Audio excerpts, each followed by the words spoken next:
mga kababayan nating seniors, kung kayo ay 60, 65 or 70 pataas, napakagandang balita para sa inyo.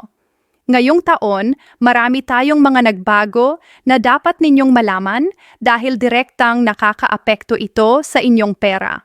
Marinig ko ang maraming tanong. Kuya, nakakredit na ba ang aming pangalawang batch sa PNB? Bakit hindi pa kami nakakakuha ng dagdag-dagdag na pera na sinasabi ng gobyerno? At hindi lang yan, may mga seniors na kinakamalan dito at nawalan ng libu-libong piso dahil hindi nila alam ang mga bagong tuntunin. Ngayong 2025, nagkaroon na ng automatic pension increase, may bagong sistema sa pagbabayad at may mga hidden benefits na hindi ninyo alam na pwede ninyong kunin.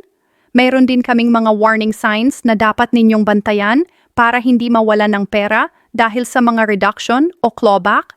Kaya sit tight, kami ay magsisimula ng kwento na ito tulad ng nagsasalita kami sa bahay habang nagiimim ng kape. Ito ay para sa inyo at sa inyong pamilya na kumikilos para protektahan ang inyong kinita. Alam ninyo kung ano ang nangyari sa Setyembre 2025? Si Presidente Ferdinand Marcos Jr. ay nag-aproba ng isang bagong reforma sa pensyon na hindi pa nangyari sa buong 68 taong kasaysayan ng SSS.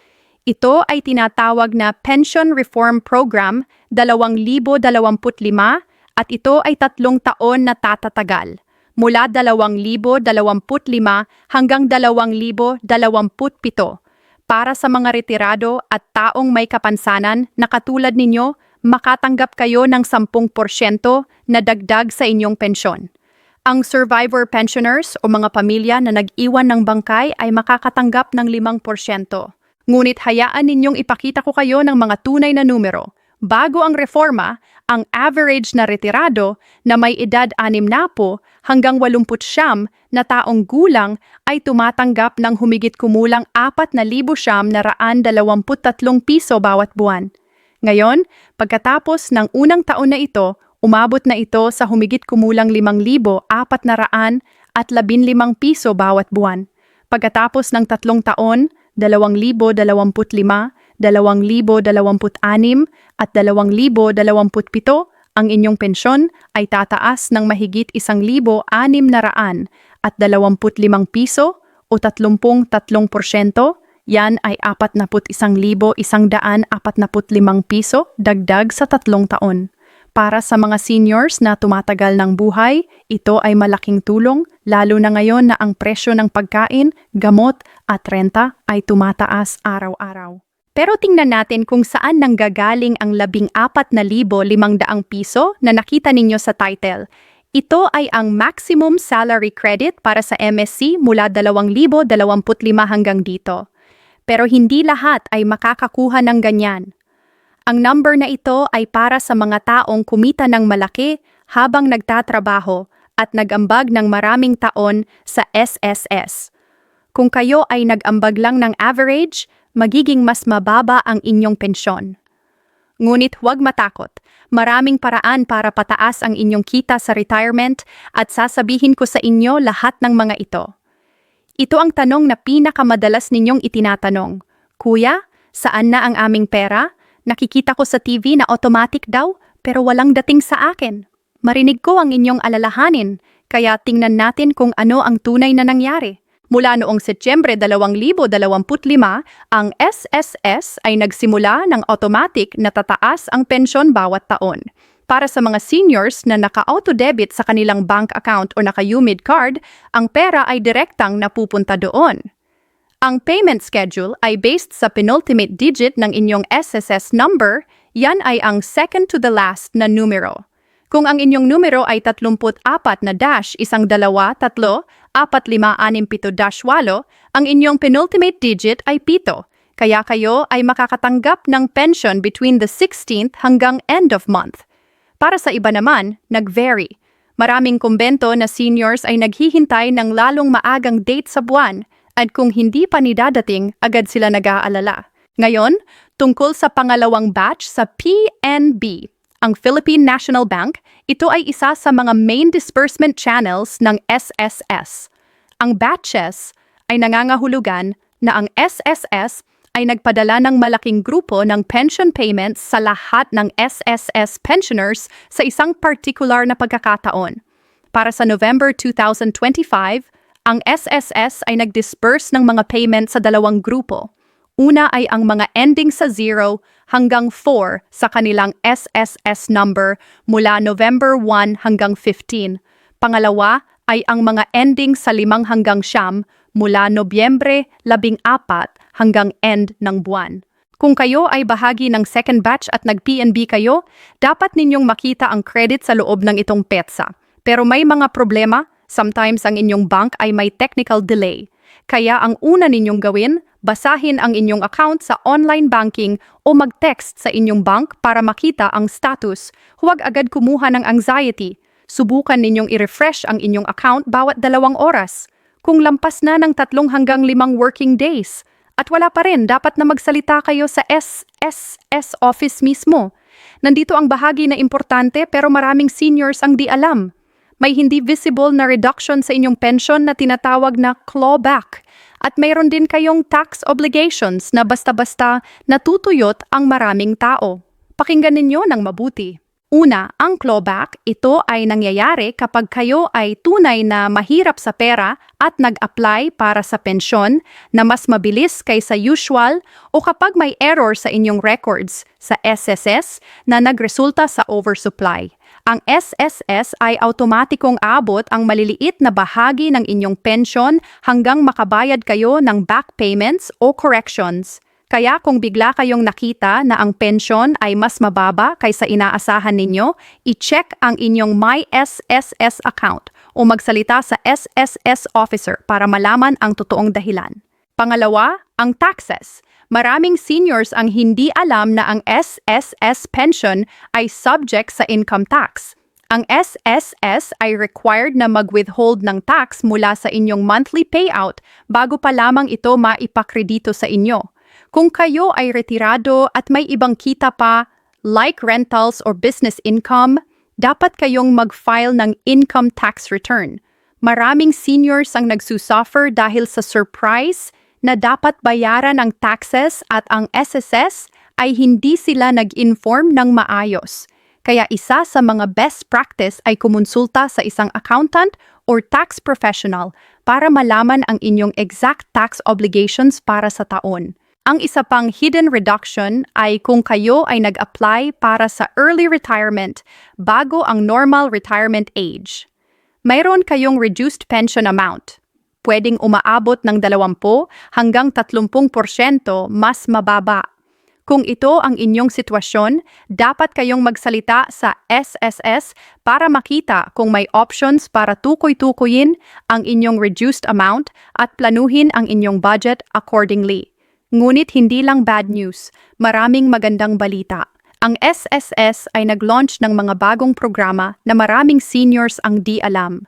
Unang benepisyo, ang My SSS Pension Booster. Ito ay para sa mga taong kumita ng mas mataas habang nagtatrabaho, particularly ang mga may MSC na higit sa 20,000 piso. Ang extra na pera ay napupunta sa special account na ito at tumutubo ng interes. Kapag kayo ay umabot sa retirement age, ang pension booster contributions ay automatic na dinagdag sa inyong regular SSS pension. Ito ay parang may insurance na ang inyong pera ay lumalaki pa habang naghihintay.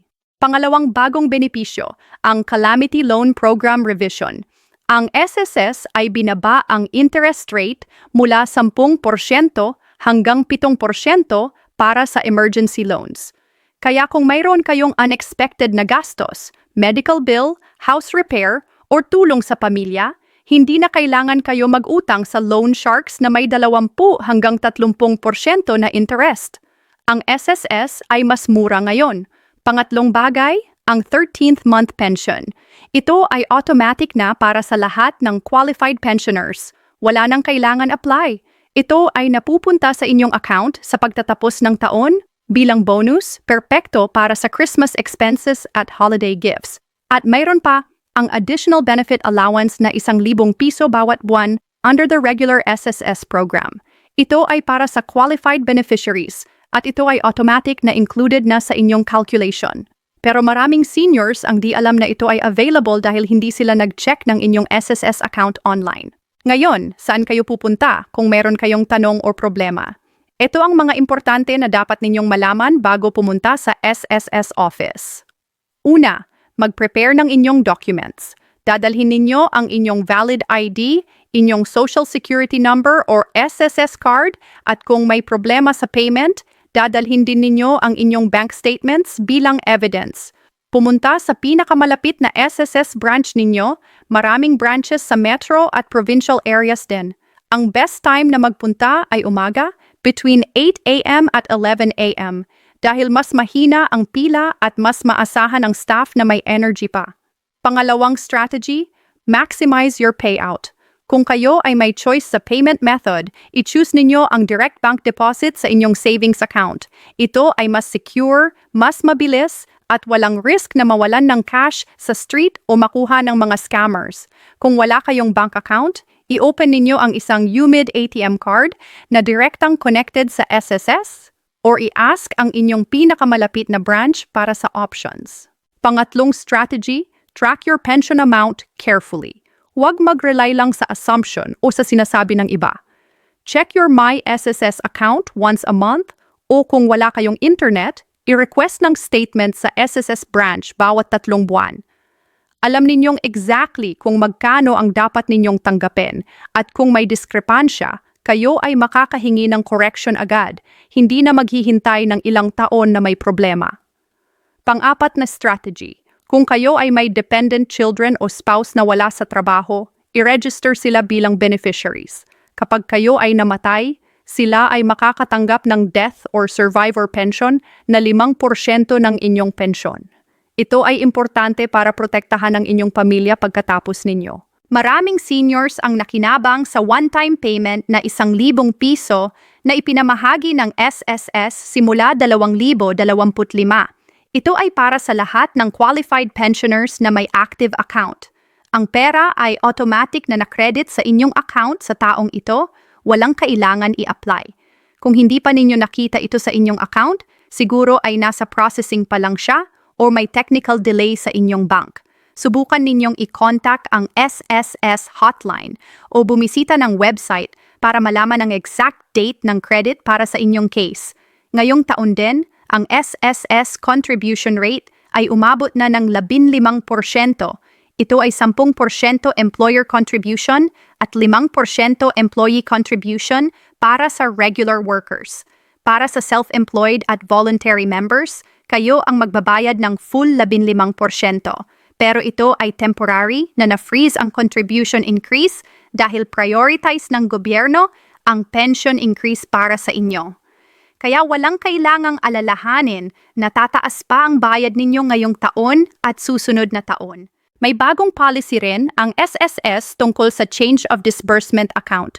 Kung gusto ninyong magbago ng bank kung saan nakakredit ang inyong pension, pwede ninyong i-apply ito sa SSS office. Magdadala lang kayo ng inyong new bank account details at valid ID at within 2 weeks, lilitaw na ang inyong pension sa bagong account ninyo. Ito ay importante kung lumipat kayo ng lugar o kung nag-switch kayo ng bank na mas malapit o may mas magandang services. Marinig ko ang mga kwento ng seniors na nawalan ng pera o nakaabala dahil sa mga simple mistakes. Hayaan ninyong i-explain kung ano ang mga ito at paano hihindiin. First mistake, hindi nag-update ng bank account details. Maraming years ago, bago pa mag-digital banking, kayo ay nag-register ng isang postal address para sa pension checks. Ngayon, ang SSS ay nag-encourage ng direct bank deposit. Kung hindi kayo nag-update ng inyong bank account sa MySSS, ang inyong pension ay mapupunta pa rin sa old account o mawawala. Kaya i-update agad ninyo ang inyong account details online o sa SSS office. Second mistake, mag-rely ng basta-basta sa rumors at social media. May mga posts na nagsasabing kukunin ng gobyerno ang inyong pension o babawasan ang senior benefits. Ito ay mostly scams at misinformation. Ang best source ng information ay ang official SSS website, ang SSS mobile app o ang direct na pagkuha ng information sa SSS branch mismo. Huwag palampasin ang maayos na benepisyo dahil sa takot na based sa fake news. Third mistake, hindi nag-keep ng records ng kanilang contributions at benefits. Kung may problema sa future, ang best evidence ay ang inyong records. Kumuha ng copy ng inyong statement of account bawat taon, isave ang inyong ATM receipts, at i-keep ang lahat ng letters mula sa SSS. Ito ay makakatulong kung may clawback o correction na kailangan. Fourth mistake, hindi nag-apply para sa disability pension or dependent benefits kung entitled sila. Maraming seniors ay di alam na kung may asawa o minor children pa sila, may separate benefits para sa kanila. Kung kayo ay may permanent total disability, kayo ay makakatanggap ng mas mataas na pension kaysa normal retirement. Kaya ang importante ay mag-inquire sa SSS kung ano ang lahat ng benefits na entitled kayo. Mga kababayan, ang 2025 ay tunay na magandang taon para sa ating seniors. Ang pension increase ay hindi lang PR move. Ito ay reaksyon ng gobyerno sa tulong na kailangan ninyo. Ngunit ang responsibilidad din nyo ay na i-claim ang lahat ng inyong benepisyo, i-protect ang inyong pera, at i-manage ng matalino ang inyong pensyon para sa sustainable na retirement. Kung may tanong pa kayo, i-drop ito sa comments at sinagot ko kayo. Kung napakita ninyong valuable ang video, i-like at i-share sa inyong pamilya, lalo na sa iba pang seniors na dapat na malaman ito. Salamat sa inyong tiwala at pag-aalaga sa inyong sarili at sa inyong pamilya. Ingat lagi